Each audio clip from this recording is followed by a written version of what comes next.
pornografi itu lebih bahaya daripada narkoba. Itu karena bisa berpengaruh ke saraf juga. Lokalisasi. Misalkan contoh CI, cetol, ganyong. Oh, aduh, apa?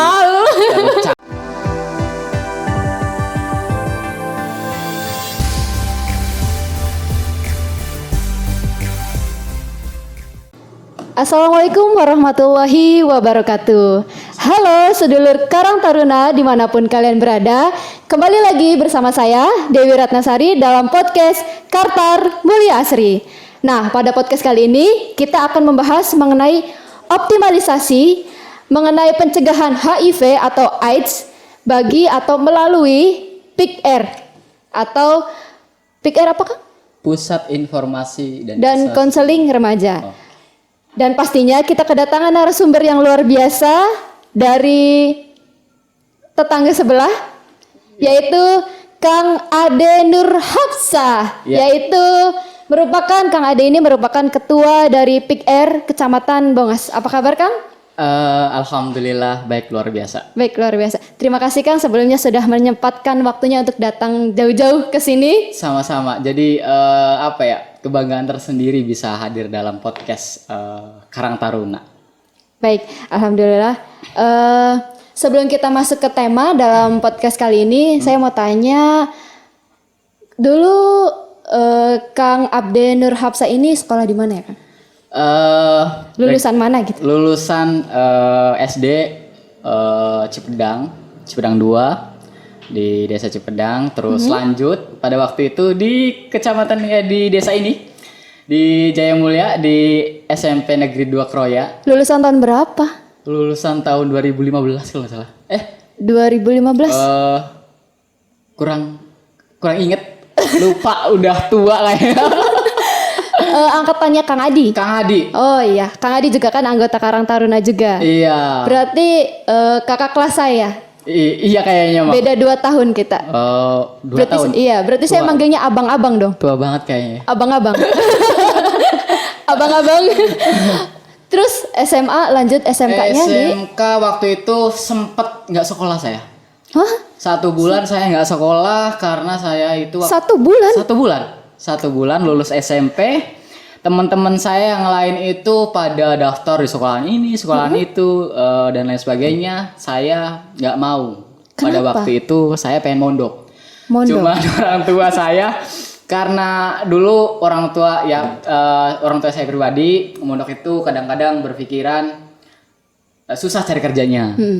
Jadi saya pada waktu itu berkeputusan nggak usah sekolah. 1 bulan saya dibawa sama orang tua saya itu panen padi, ya kan, panen padi, kata orang Indramayu ngarit. Gerabag. Terus di tengah sawah saya ngerasa capek. Kok capek banget kerja kayak gini, panas ya kan. Terus bilang sama orang tua, udahlah Mi, besok mah saya sekolah Mi. Bilangan sama orang tua. Jadi pada waktu itu saya pun sekolah agak-agak nggak niat karena yang penting saya sekolah aja. Jadi pada waktu itu ada sekolahan baru namanya SMK NU Pembangunan, luar biasa ternyata. Horgelis. Bongas. SMK NU Pembangunan Bongas. Oh ya, Bongas. Jadi pada waktu itu sekolahan baru, tapi alhamdulillahnya tepat buat saya pribadi karena di situ kedisiplinannya, terus juga keagamaannya ada. Setiap pagi kita baca Asmaul Husna dan juga sholat duha bersama kayak di SMP Negeri 2 Kroya juga kan. Terus pada waktu itu sekolah di situ berlanjut nyaman, jadi sekolah lulus di SMK. Berarti 1 bulan nggak mau sekolah, nggak ada niatan, isolinya nggak ada sama sekali. Baru karena ngerasa capek, nyari duit sendiri. Iya, jadi makanya memutuskan untuk sekolah. Betul, ya. Betul, karena capek banget sih. Kalau sekarang kesibukannya ngapain aja nih Kang? Kesibukannya setelah lulus SMK itu saya nggak lanjut, meskipun saya dapat ya sedikit gitulah beasiswa. Apa tuh gitu? Bisa diterawang beasiswa. Apa? Oh iya. Beasiswa, cuman saya karena saya anak pertama, jadi saya memutuskan untuk tidak melanjutkan sekolah karena kuliah. Karena gimana pun juga orang tua saya udah tua, saya harus membantu orang tua. Meskipun kuliah sambil kerja nggak apa-apa kok. Cuman kerja sama kuliah, diri saya mampu nggak? Yang dipikirin diri saya mampu nggak? Jangan sampai mengecewakan salah satu pihak, entah itu mengecewakan dari pihak sekolah karena yang mengajukan gitu kan, atau mengecewakan dari pihak bos ketika saya bekerja seperti itu. Jadi setelah lulus sekolah saya itu ngerantau di Bekasi. Pada waktu itu ya apa ya, cuma sekedar jadi pelayan resto. Anak rantauan. Anak rantau, hanya sekedar kerja, cari kerja. Terus beralih profesi menjadi kasir di mall. Terus pindah lagi, pulang ke kampung, nggak kerja, pergi lagi, jadi ya sedikit bisa masak. Pulang lagi, pada waktu itu saya nganggur, ikut kegiatan IRMAS, Ikatan Remaja Masjid. Saya jadi bendahara pada waktu itu.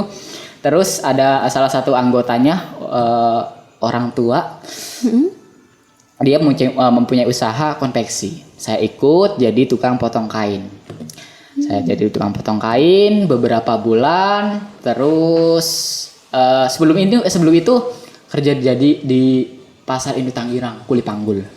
Wow, luar biasa. Kuli panggul. Pulang jadi konveksi. Setelah dikonveksi saya jadi dapat tawaran dari yayasan untuk fasilitator HIV, narkoba, gender dan juga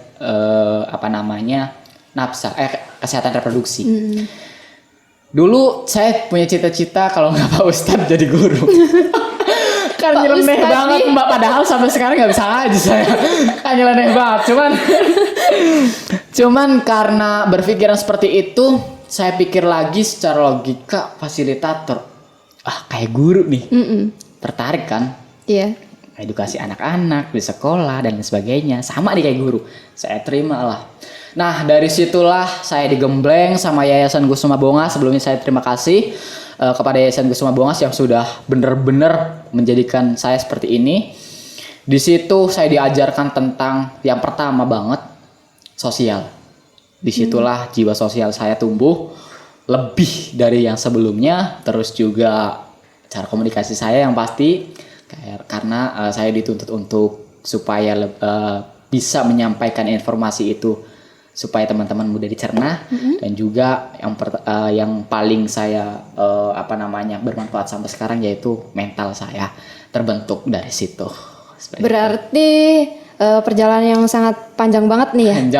Panjang banget kan. Sudah melalui beberapa pekerjaan sampai akhirnya bisa masuk ke sebuah yayasan. Dan sekarang kerja di salah satu perusahaan di wilayah Kecamatan Bongas terkait dengan pupuk bersubsidi.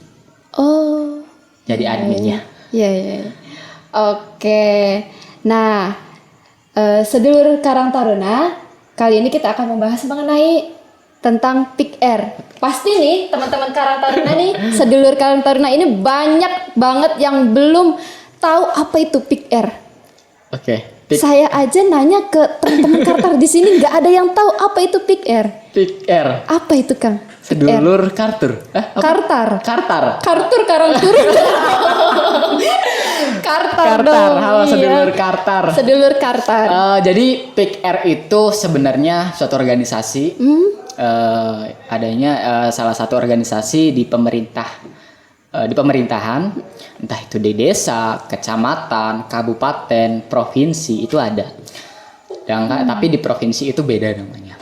PIK-R itu sebenarnya singkatan Pusat Informasi dan Konseling Remaja. Remaja. Jadi di situ banyak banget yang bisa kita dapetin terkait PIK-R. PIK-R itu tadi. Oke. Nah, udah berapa tahun sih selama menjabat sebagai ketua PIK-R Kecamatan Bongas ini?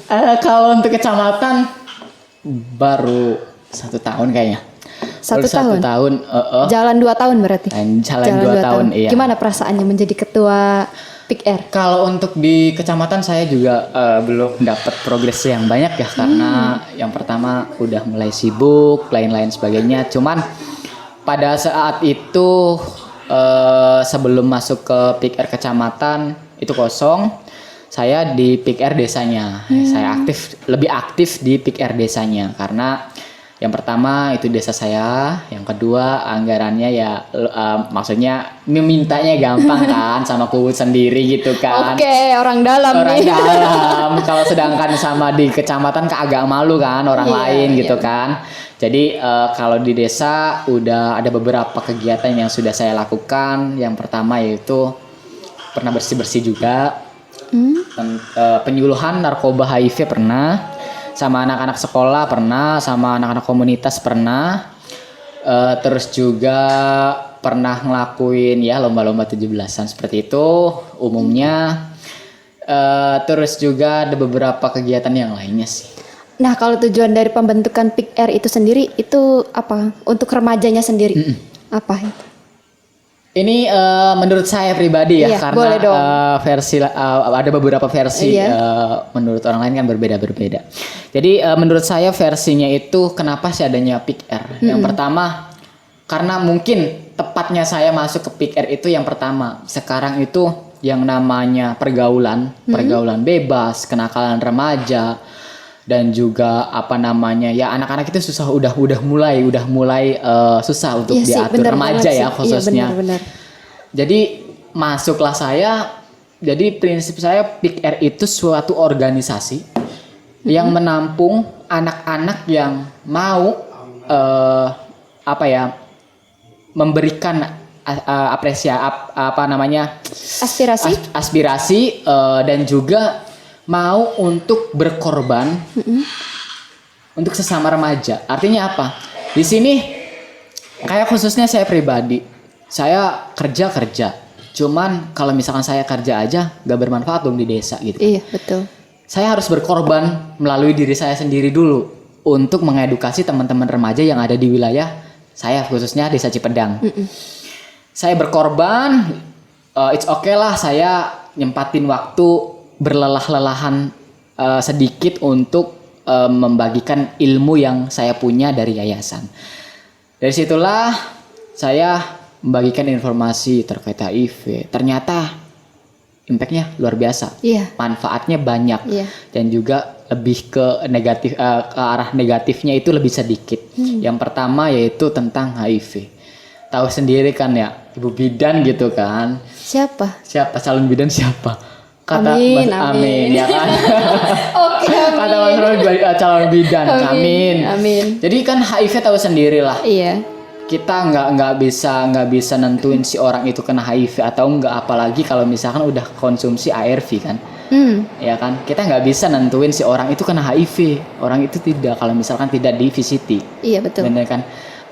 Dari situlah kita edukasi bahwasanya HIV tuh nggak bisa dilihat secara fisik. Saya berarti tampan misalkan. Ya di antara kita berdua emang kakak yang paling tampan. Iya bener dong. Bener. Saya tampan gitu kan. Nggak bisa nentuin kamu sehat atau enggak. Betul. Jadi kan sekarang kan pemerintah juga kan kalau misalkan kita jadi calon pengantin gitu kan, harus VCT terlebih dahulu kan. Iya. Diharuskan seperti itu kan. Nah, buat calon-calon pengantin nih, Iya. perlu diperhatikan ya pembicaraan kita berdua nih, calon pengantin. Iya, bukannya apa-apa ya, itu hanya apa ya, untuk mengetahui status kita. Toh kalau memang salah satu misalkan saya sama pacar saya menikah, misalkan ada salah satu yang terinfeksi HIV dan bener-bener pengen bener-bener berlanjut, bisa kok ada programnya untuk mempunyai anak yang sehat, juga apa namanya kitanya sehat terus, ada kok program-program yang dikeluarkan oleh. Oh, berarti itu semuanya dikelola sama PIK R itu sendiri? Kalau untuk program-program kita kerjasama ya. Yang pertama pihak kecamatan yang pasti. Yang kedua dari pihak puskesmas. Karena di kecamatan Bongas itu VCT itu adanya di kecamatan Bongas. Di kecamatan Bongas. Kita juga bekerja sama yayasan. Yayasan itu yang intens komprehensif. Artinya terus-menerus melakukan program seperti itu. Kerja sama puskesmas untuk ketika ada keluhan entah IMS, entah gejala HIV, kita bisa rujuk ke situ. Seperti itu sih alurnya. Oh, jadi kerjanya PIK R itu sendiri adalah menerima masa. Konseling kan? Iya, menerima masa lalu setelah itu dirujuk ke pihak puskesmas atau pihak yang memang mempunyai kewenangan dalam hal itu ya. Betul, seperti itu. Karena kan dari Pick R aja kan ada konseling. Jadi gunanya konseling itu kan kadang-kadang anak remaja khususnya untuk konseling sama orang tua kan malu. Iya, betul. Yang pertama malu, terus juga ya nggak berani, minder dan lain sebagainya. Tapi kalau misalkan face to face ngobrol, bro, kenapa? Ini nih saya ada keluhan apa di kelamin saya, contoh misalkan, mohon maaf, di kelamin saya, oh iya IMS tuh, IMS apa tuh IMS, bisa dijelaskan, infeksi menular seksual. Ada beberapa penyakit di situ, udah ada gonora, ada sipilis dan lain sebagainya. Jadi dari situlah mereka merasa, oh iya saya tuh harus diobati. Kemana? Kan nanya, pasti kan, kemana saya harus berobat dan apa obat yang harus saya minum, seperti itu kan. Saya rujuk ke puskesmas, seperti itu sih alur dari Pick R tersebut. Nah, untuk masyarakat bisa tahu saya nih ada gejala, misalkan saya ada gejala, saya harus datang kemana, sedangkan saya nggak tahu Pick R. Cara Pick R sendiri untuk promosi ke masyarakatnya itu seperti apa? Kalau untuk promosi ke masyarakat yang pertama, kalau karena saya pribadi ya, lingkupnya remaja ya, Mbak. Betul. Saya itu lingkupnya melalui cara memberikan informasinya. Yang pertama penyuluhan. Saya itu pernah penyuluhan di beberapa kelompok yang ada di wilayah Cipedang, khusus Pick R ya. Di Cipedang ada beberapa kelompok, kan remaja kan suka nongkrong di sini, nongkrong di situ door kan. to door berarti. Bisa dibilang seperti itu, door to door ke kelompok satu ke kelompok yang lainnya. Di situ ada secara formal, artinya kita edukasi, ada ya ibaratnya kayak ada guru sama murid, tapi ada juga yang non formal, artinya sharing. Ketika ngobrol sambil ngopi, Cah, saya tuh Pick R tuh kayak gini loh, Cah. Kalau misalkan teman-teman di sini ada keluhan, entah itu narkoba, kan banyak sekali yang menyalahgunakan obat-obatan, kayak komik contohnya seperti itu kan. Komik aja disalahgunakan ya kan. Betul sih. Sekarang udah mulai ngaco menurut saya, udah mulai ngaco karena seharusnya obat itu diperuntukkan untuk mengobati malah memabukkan. Kan banyak banget obatan sekarang. Jadi kita edukasi, kalau misalkan narkoba saya harus koordinasi sama yayasan ada bisa membantu lah istilahnya seperti itu. Terus juga ada misalkan tentang kesehatan reproduksi, puskesmas yang lebih bisa menangani seperti itu kan. Kalau misalkan tentang gender, selagi kalau misalkan gender kan gimana caranya untuk meyakinkan orang bahwasanya laki-laki dan perempuan itu sama loh. Tidak ada yang namanya laki-laki itu harus jadi pemimpin. Laki-laki itu harus jadi tulang punggung keluarga meskipun dalam agama. Makanya gender sama agama agak sedikit bentrok. Karena kadang-kadang seorang pemimpin ataupun pencari nafkah itu dipegang laki-laki. Tapi sekarang wanita itu modern. Pengen berkarir. Betul. Bener nggak? Pengen berkarir, pengen punya kerjaan. Jadi timbullah kesetaraan gender. Bisa kok perempuan juga banyak kok sekarang yang laki dari rabi dari laki, bener gak? Ya gak? Orang laki-lakinya ngomong anak di rumah, perempuannya keluar negeri, banyak kok. Banyak banget. Iya kan? Banyak banget. Dan kalau misalnya nggak dikirim, laki-lakinya marah, kan? Kayak gitu. Saya berpengalaman banget deh kayaknya. saya kalau misalnya bahas gender memang harus berpihak sama perempuan, karena situasi saat ini yang di bawahnya itu perempuan. Kalau misalkan kita berpihaknya sama laki-laki nggak bakalan jadi nih gender. Betul. Jadi perempuan juga bisa kok jadi pemimpin. Contoh Ibu Megawati bisa kok jadi presiden. Ibu Susi contohnya Menteri Kelautan pada waktu periode lalu Bapak Jokowi gitu kan. Sukses kok, dikagumi oleh seluruh negara kok, banyak banget. Menteri Keuangan Ibu siapa tuh? Sri. Iya. Ibu Sri. Itu kan perempuan yang luar biasa. Artinya sama, kedudukan laki-laki dan perempuan itu sama. Yang penting hak dan kewajiban tetap terpenuhi. Contoh perempuan ya harus apa namanya? Ya ibaratnya kalau misalkan udah jadi istri nih ya, harus bisa melayani seorang suami. Tidak ditinggalkan hal-hal seperti itu. Waktunya masak-masak, waktunya melayani suami, melayani seperti itu. Jadi jangan pernah ditinggalkan, jangan sampai ada namanya kebablasan apa namanya? Kesetaraan gender kebablasan. Artinya perempuan lebih dominan. Itu yang salah. Bener sih. Oke, seru sih ngobrol masalah kayak gini. Masalahnya Seruput dulu kopinya. Iya boleh santai aja sebel. Seru sih, maksudnya ngobrol kayak gini banyak karena memang hal-hal tersebut itu banyak terjadi di masyarakat langsung. Betul. Banyak sekali yang terjadi di masyarakat langsung. Apalagi tentang gender ya. Betul sekali. Gender. Betul. Dan juga sekarang kenakalan remaja bener-bener, apalagi sekarang sistemnya daring kan. Daring, semua orang tua nggak semuanya ngerti Android. Nggak semua orang tahu gimana caranya memainkan HP Android. Gimana caranya orang tua bisa melihat apa saja yang diakses oleh anaknya. Betul. Disitulah pornografi itu lebih bahaya daripada narkoba.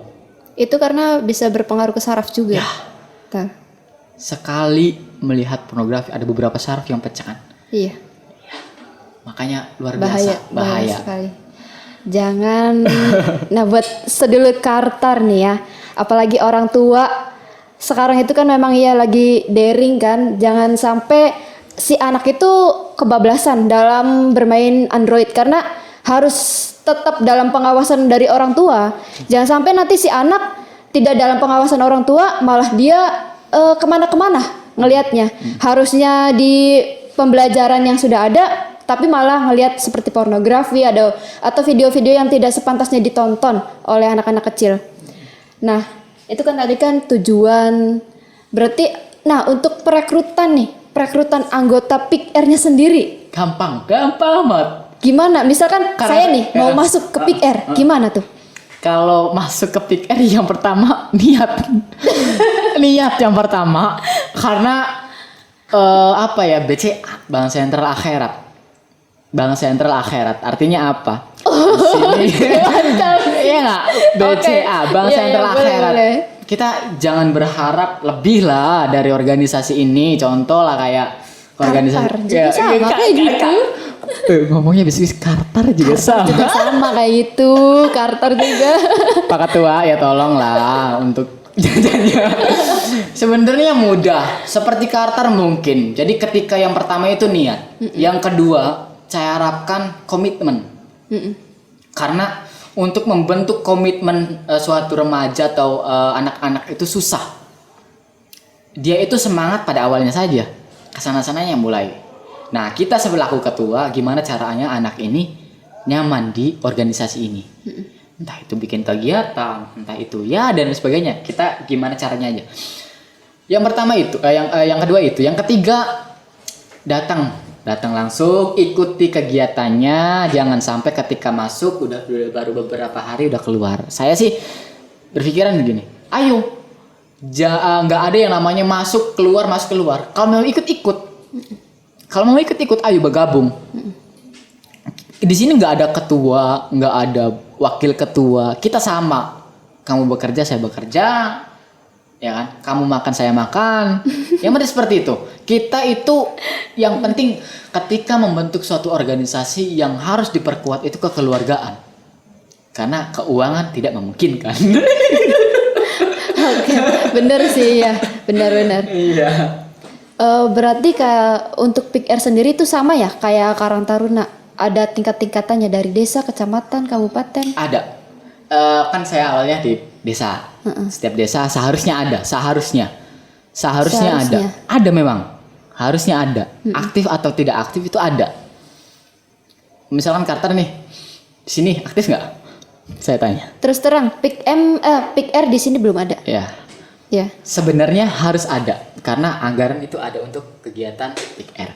Yang pertama PIK R itu di desa harus ada. Yang kedua PIK R kecamatan. PIK R kecamatan itu bisa diambil dari beberapa desa yang aktif atau dari keseluruhan desa. Kita kumpulkan jadiin satu, jadilah PIK R kecamatan. PIK R kabupaten. Ya, PIK R kabupaten ada. dari anak-anak yang menunjuk dari pihak kecamatan. Dari kecamatan ini digabungkan jadi satu, jadi PIK kabupaten. Di provinsi saya kurang paham. Yang pasti ada yang namanya forum genre. Forum genre itu hampir sama kayaknya kayak PIKR, terkait dengan konseling remaja juga, edukasi tentang kesehatan juga, ya siklusnya sama di remaja juga, seperti itu. Jadi hampir sama lah ya. Hampir sama. Untuk tapi nih ya terus terang, gimana sih cara ngebentuk PIKR untuk di desa sendiri itu? Kalau untuk PIKR di desa itu yang pertama ada nggak yang mau jadi ketua? Misalnya ada. Ada nggak anggotanya? Misalnya ada. Ada. Ada semuanya. Iya. Datanglah ke balai desa misalkan. Bu, di sini PIKR-nya aktif atau tidak? Atau Pak, PIKR di sini aktif atau tidak? Dengan cara baik-baik, ngobrol, sharing. Pak, ya kita agak sentil sedikit lah gitu. Pak, di desa lain PIKR aktif loh Pak. Kok di sini? Pasti alasan dari kepala desanya, di sini remajanya susah-susah. Lah, disitulah kita bisa masuk. Ya udah, dari saya dan kelompok saya ingin jadi PIKR. Tolong fasilitasi, tolong edukasi gimana caranya jadi PIKR. Sebenarnya PIKR itu nggak sulit-sulit banget karena kerjaannya fun, kerjaannya mengasihkan, dan kerjaannya bikin senang orang. Nah sebenarnya kan di Karang Taruna sendiri sebelumnya itu belum ada yang namanya divisi kesehatan. Baru karena Kak Asromi ini kan baru 1 tahun nih menjabat. Beliau itu mengadakan adanya divisi kesehatan karena memang banyak dari orang-orang kesehatan juga di sini. Alhamdulillahnya ya kan. Mas Adi. Iya. Mas Adi the gang. Nah, jadi kita ada nih divisi kesehatan. Beberapa kegiatannya juga kayak seperti donor darah kita sudah berjalan dan kemarin kita sudah ada mitra dengan Puskesmas Tembiang sendiri untuk mengadakan kegiatan. Jadi kita hanya menyediakan kayak masa sama tempatnya doang. Nah di kegiatan itu ya isinya hampir sama. Kayak PIKR. Jadi kayak ada tentang konseling mengenai HIV/AIDS, Kespro dan lain sebagainya. Oh berarti sebenarnya tidak ada masalah sih ya karena. Iya gimana tuh kalau misalkan kayak gitu? Ya kalau memang jalannya melalui Karang Taruna gitu kan. Ya apa salahnya? Toh ini kegiatan positif. Betul. Toh yang seharusnya memegang ini PIKR seharusnya ada, nggak ada. Kalau misalkan kita biarin saja, kapan masyarakat bisa pintar, bisa cerdas? Apalagi HIV, stigmanya luar biasa. Betul. Makanya kita adain bermitra dengan Puskesmas itu karena tahu HIV/AIDS di sini tuh masih tinggi. Indramayu termasuknya tinggi kan Kak? Tinggi. Paling tinggi di mana Kak? Saya nggak mau spekulasi karena saya udah lama banget udah tidak koordinasi sama pihak kesehatan ya. Takutnya saya salah gitu ya. Dan yang pasti adanya di Indramayu Barat kalau nggak salah. Indramayu Barat. Jadi kalau untuk jumlah untuk keseluruhan saya kurang paham, tapi kenapa pada waktu itu Kecamatan Bongas pernah jadi tertinggi untuk penderita HIV. Bukan penderita sih ya, nggak mau dia tuh menderita tuh enggak. Orang dengan HIV/AIDS ya kan, orang dengan HIV/AIDS. Ternyata dari pihak kami, dari pihak yayasan, dari pihak puskesmas, nggak disalahin juga di sini banyak karena aktif. Ada keinginan untuk memeriksakan diri. Ya, sadar diri. Sadar diri yang pertama itu. Terus juga kerjasama dari yayasan sama puskesmas itu bagus. Artinya dari remaja kita dorong untuk VCT, dari orang-orang yang dapat keluhan kita dorong ke VCT. Artinya data muncul dong. Nah, disitulah muncul data bahwasanya Bongas itu terbanyak seperti itu. Berarti, belum tentu kecamatan-kecamatan lain bisa melakukan hal yang sama. Berarti bisa jadi ada yang jauh lebih banyak dari kecamatan tersebut. Mungkin saja. Kalau misalkan kita kumpulkan datanya. Mungkin saja dan pemeriksaannya secara komprehensif. Iya. Betul sih. Mungkin saja karena yang saya tahu jarang banget orang apalagi P20 ya kan berani untuk memeriksakan diri, jarang banget karena stigma masyarakat itu masih kalau kena B20 wah dia inilah itu, jangankan untuk sapa jauh-jauhan. Ini kan seharusnya minum 1 cangkir aja kan nggak bakalan tertular tuh. Enggak, Iya kan? kecuali dari jarum suntik. Iya. Jarum suntik cairan ASI juga itu bisa ASI nular. juga kan, darah, cairan vagina, ya kan, sperma juga kan itu yang menularkan. Kalau misalkan nanya air liur nggak masalah, pelukan, ciuman nggak masalah. Tuh. Nggak masalah. Iya, memang betul sih. Iya, Betul. karena iya. kenapa harus dijelasin supaya orang-orang itu paham, Iya, jangan teredukasi. Jangan Iya. sampai kasihan loh orang Oda itu kalau misalnya dikucilkan. Bayangin aja lah kita Oda misalkan terus dikucilkan, sedih nggak sih? Sedih pasti. Padahal dia nggak menderita, apalagi minum ARV-nya secara rutin, nggak bakalan menderita. Iya. Nah, menurut Kang Ade sendiri ya gimana? Kayak di Indramayu sendiri kan ada beberapa tempat untuk ya lokalisasi lah ya. Ada kan beberapa tempat. Menurut Kang Ade, bagusnya itu dibubarkan atau biar? Gimana? Terhadap pemeriksaan HIV tersebut. Oke, kalau misalkan ngarahnya ke pemeriksaan HIV ya. Iya. Lebih baik tidak. Ada. Berarti ada tidak tempatnya. dibubarkan. Tidak dibubarkan. Oke. Karena kenapa? Yang pertama, dari pihak kesehatan, dari pihak pemerintahan, gampang untuk menjangkaunya. Toh ada toh. Kalau misalkan dibubarkan, nyebar. syukur alhamdulillah si orang ini nggak jualan lagi. Iya. Ya kan?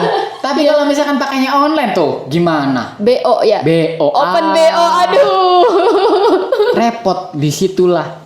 Kenapa kontroversi antara dibubarkan dan tidak? Ya itu tadi. Kalau misalkan ada nama daerah atau nama kecamatan dan lain sebagainya tercemar karena adanya tempat prostitusi, Iya, nggak baik, betul. ya kan? Iya. Di satu sisi pemerintah di bidang kesehatan, kalau misalkan dibubarkan susah untuk menjangkaunya, kesulitan. Iya. Di mana nih orangnya, ya kan? Kalau misalkan terkumpul, memang pandangan kita jelek, agama kita melarang jelas.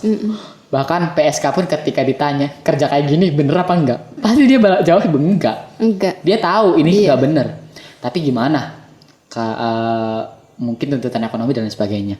Tapi kalau misalkan ada dari pihak kesehatan itu bisa menjangkaunya, bisa mengedukasinya, kita bisa supply alat kontrasepsinya supaya mereka memakai alat kontrasepsi. Kalau misalkan tidak, apa mungkin di situ sehat semua? Apa mungkin si suami, contoh misalkan saya udah bersuami. Waduh. Gay dong. Misalkan contoh saya udah istri, saya main ke lokalisasi. Misalkan contoh CI, cetol, ganyong, aduh apa lu? banyak banget lah pokoknya. Saya pernah kok ke situ, cuman untuk mengedukasi. Iya. Kalau misalkan saya main ke tempat seperti itu, main sama perempuan yang ada di situ, saya pulang, main lagi sama si istri saya. Istri saya hamil, nggak tahu dia HIV apa nggak, menyusui. Ya Allah, anak yang nggak tahu apa-apa bisa tercemar, bisa tertular. Nah dari situlah kita edukasi bahwasanya, makanya saya kalau misalkan edukasi ke anak-anak remaja, sebelum saya penyuluhan pasti ada gambar yang menurut kita apaan sih gitu kan, kita jelasin dulu. Nanti di tengah-tengah ada gambar yang menurut kalian nggak pantas untuk dilihat, tapi di sini sifatnya edukasi. Kenapa diperlihatkan? Kalau misalkan basisnya edukasi, tidak diterangkan secara detail, nggak bakalan nyampe. Apalagi contoh, kalau misalkan Anu bertemu Anu, sama dengan Anu. Ane. Oh, Anu. nggak bakal nyampe tuh. Iya. Anu kah? Kita anu nih lara yakin. Anu apa kan nggak bakal nyampe. Tapi Iya. ketika dijelaskan terlebih dahulu ini sifatnya edukasi untuk dijelaskan kepada teman-teman. Kalau misalkan nggak tersampaikan, yang pertama kalian tidak mendapatkan informasi yang full, yang jelas. Yang kedua kalian bakalan bingung untuk mengartikannya seperti apa. Karena saya juga dilatih untuk kalau misalkan ngomong itu ya itu harus. Tidak ada yang namanya kalau anu udah nggak bakalan nyampe seperti itu. Betul sih. Terus nih, respon dari remaja itu sendiri ya, yang sepengalamannya Kang Ade ya. Gimana tuh dengan adanya Pick R? Mereka tuh ngerasa, oh iya, berarti saya kalau misalkan ada keluhan bisa tersalurkan. Ada orang yang bisa menyalurkan kita ke tenaga kesehatan. Apa gimana? Dari respon remajanya itu sendiri? Respon remaja sih alhamdulillah syukur ya baik. Karena saya pribadi, saya lama di yayasan, hampir 3,5 tahun, 3 tahunan saya di yayasan.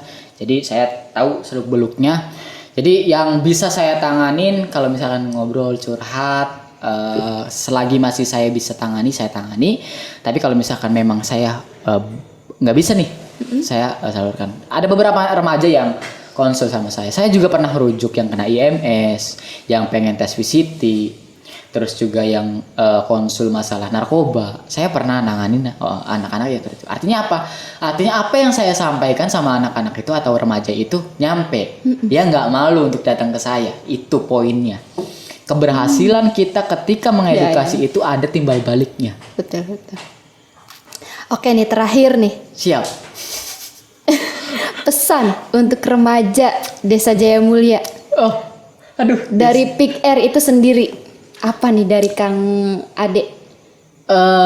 Yang pertama untuk teman-teman remaja, kalau bisa meskipun sekarang kegiatan Pick R di sementara dialihkan ke Karang Taruna. Saya harapkan untuk remaja yang lainnya biarkan Kang Romi berpikiran liar untuk mengembangkan Karang Taruna. Berpikir liar. Ya, saya itu nonton YouTube-nya. Jadi saya tahu kata-kata liar itu. Jadi persiapan nih sebelum masuk ke podcast Biasa nih. ya. Enggak, waktu itu share kan. Ade atau Kang Robi saya lihat. Iya. Liar. Ih, mantep nih anak ya kan. Ini adalah remaja yang luar biasa. Nggak sungkan untuk belajar sama orang lain. Sering banget main ke rumah saya. Ngobrol. Kang, caranya untuk berorganisasi seperti apa? Saya jelasin sebisa saya semampu saya. Dan alhamdulillah saya bangga, saya seneng banget ketika Karang Taruna Jaya Mulia booming. Alhamdulillah. Luar biasa. Saya bangga jadi pernah ya sedikit menyisipkan ilmunya sama Romi. Seneng banget. Terus juga untuk remaja yang lainnya kalau bisa gerakan Pick R-nya. Tuh. Karena bekerja sama itu lebih baik daripada kita berdiri sendiri. Bermitra itu lebih baik. Itu lebih baik. Contoh, ketika Karang Taruna ada, Pick R ada dan saling berkolaborasi. Mantap sih. Itu adalah luar biasa. Pemuda kadang-kadang jarang banget Karang Taruna. Karang Tarunanya dipegang sama orang tua, Pick R-nya remaja jarang banget ketemu. Sekarang Karang Tarunanya dipegang pemuda, Pick R-nya dipegang sama pemuda. Ketika kolaborasi saya yakin jadi hal yang luar biasa. Yang kedua yaitu sekarang situasi pandemi yang pasti selalu ingat 3M, pakai masker. Saya udah pakai hand sanitizer, sehat juga insyaallah. Ini jaga jarak banget. Iya.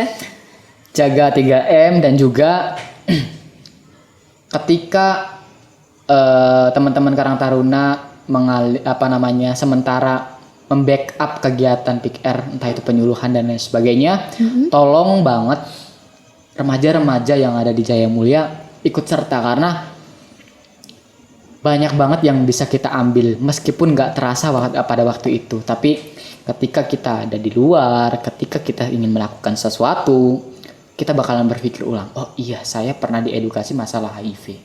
Kalau misalkan saya berhubungan tidak aman, saya beresiko. Nah, ingatnya nanti meskipun pada saat penyuluhan nggak dapat apa-apa, tapi nanti pada saat di luar pasti bermanfaat. Terus juga untuk remaja Jaya Mulia, dulu saya juga pernah hinggap di Jaya Mulia selama 3 tahun. 3 tahun. Di SMP Negeri 2 Kroya, luar biasa. Karakteristiknya pemudanya luar biasa, meskipun pada saat itu saya masih malu-malu, SMP tuh belum berani untuk berbicara seperti Speak up-nya belum berani. Tapi yang pasti saya percaya Jaya Mulia khususnya remaja pasti bisa. Insya Allah. Oke. Mantap, luar biasa Kang. Terima kasih atas semua informasi yang sudah diberikan. Mungkin banyak banget nih sedulur Karang Taruna yang belum tahu mengenai Pick Air, jadi semakin tahu. Banyak remaja juga yang mungkin menambah wawasannya mengenai Pick Air itu sendiri apa ya Kang. Terima kasih atas waktunya. Jangan bosan-bosan buat datang ke sini Kang. Siap. Jangan bosan-bosan. Siap. Meskipun nanti bakalan pengennya bahas apa ya, bahas untuk planning remaja ke depannya seperti apa. Insya Allah next deh. Ya, nanti saya bakalan pengen banget. Nanti saya tunggu Mas Romi untuk datang ke rumah saya. Saya bakalan diskusi banyak tentang kewirausahaan untuk mengembangkan remaja-remaja yang ada di wilayah Indramayu menjadi remaja-remaja yang produktif, inovatif dan mandiri. Oke. Terima kasih atas kedatangannya Kang Ade, sudah menyempatkan waktunya. Terima kasih juga. Terima kasih, mantap, luar biasa. Banyak banget nih ilmu untuk sedulur Karang Taruna. Mungkin bisa kita implementasikan sama-sama. Mungkin nanti kita juga akan melaksanakan kegiatan penyuluhan atau kegiatan yang harus dilakukan oleh Pick Air, kita lakukan di Karang Taruna terlebih dahulu. Undang-undang, Bos. Maksudnya penyuluhannya. Saya diundang. Maksudnya saya minta diundang. Undang-undang. Iya. Saya minta diundang. Saya pengen lihat. Saya kangen. Oke. Saya kangen Insya Allah sama nanti situasi anak-anak remaja yang kumpul. Oke, insya Allah nanti kita akan kabar-kabar. Oke, sekian dari podcast Karang Taruna Mulia Asri. Jangan lupa like, comment, dan subscribe. See you. Terima kasih.